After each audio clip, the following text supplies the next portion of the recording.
Thanks for having us. Well, Everton was one of the top clubs which gave top time to the top 6 teams once upon a time. Now it's battling relegation.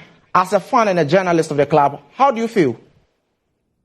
Well, I think it's stemmed from since Farhad Moshiri came in 7 years ago, and he spent a lot of unnecessary money on stupid players, really, players who haven't turned out to be what we expected them to be. But I think we've got it in us, to be back where we was. But I think the run of poor managers, and I think Ancelotti even was a big part of it.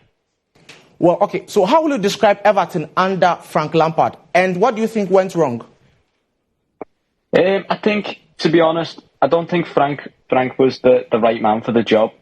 I think we should have looked in other options, but he kept us up last season. He was good for the start, but I just don't think he got the right signings in the summer, and I think that's where it went a bit downhill from there. Well, okay, looking at Marco Silva, what he's doing at Fulham, and what Carlo Ancelotti is doing at Real Madrid after leaving, we've seen that now Fulham are 7th in the Premier League table. They're even above Chelsea, above Liverpool. And we've seen Carlo Ancelotti after leaving Everton. He went to Real Madrid and won the UEFA Champions League. What made it difficult for them to achieve similar feat at Everton? So I think we've had countless managers over the past century, and I think the only one thing that stemmed and stayed at the root of the club is the owner, the chairman and the board. And across that, you can blame the manager as much as you want, but the problem is at the top of the club. Well, we saw Arnaud Danjuma. He was almost joining the club and he pulled out of the deal last minute. Do you think it's due to the uncertainty at the club, or do you think that from outside it gives us an impression that there's a lot of uncertainty at the club because he was primarily joining Everton because of Frank Lampard, and once Frank Lampard was out of the team, then he felt like there was uncertainty because if he joined the team and the next manager didn't want him, then he would have to leave? Yeah, I think that's a bit of miscommunication from Everton, to be honest, with Danjuma. They haven't spoke to Danjuma in the right way. They haven't told him that Lampard would be going in the coming days.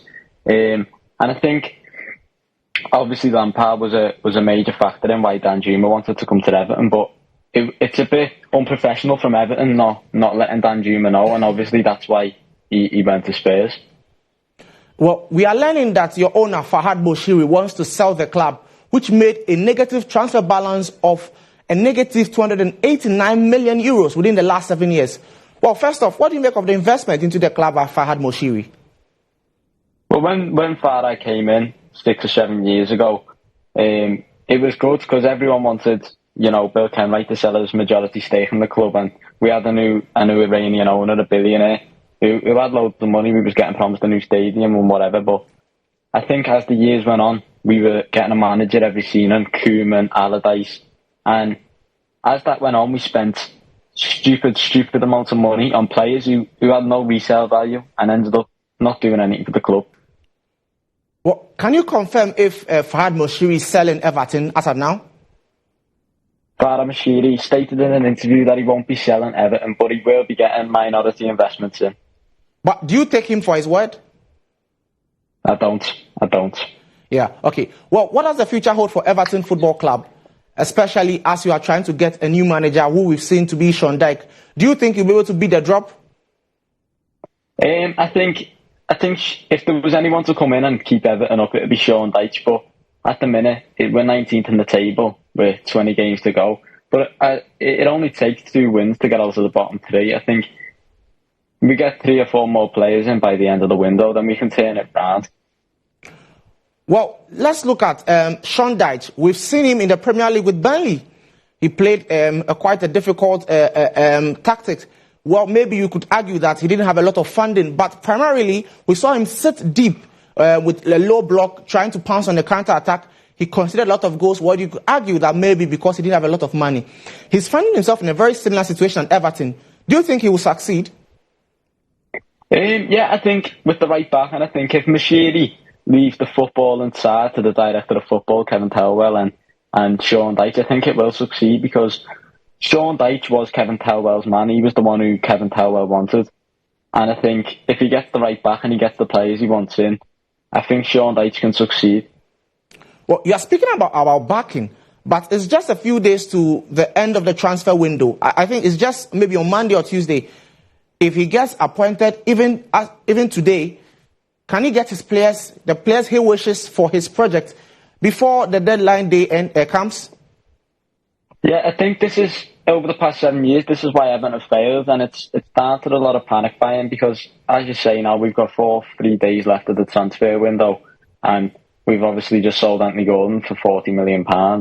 So it's got to go somewhere. We've got to reinvest it and get players we need in, like a striker, a left back, a attacking midfielder. But I just don't think Everton have got the capability to bring in that many players before the end of the window. Well, let me be blunt with you. Does Everton look like a serious club? I want to ask you this question because you sold one of your most important players who helped you avoid the drop last season, Richarlison and Andrade, to Tottenham Hotspurs. One of your other key players, Dominic Calvert-Lewin, was out injured. A few of your players had their own issues.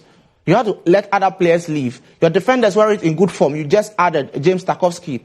And yet, you thought magic was going to work around for Everton to avoid relegation. Do you think this club is serious when you look at it from outside?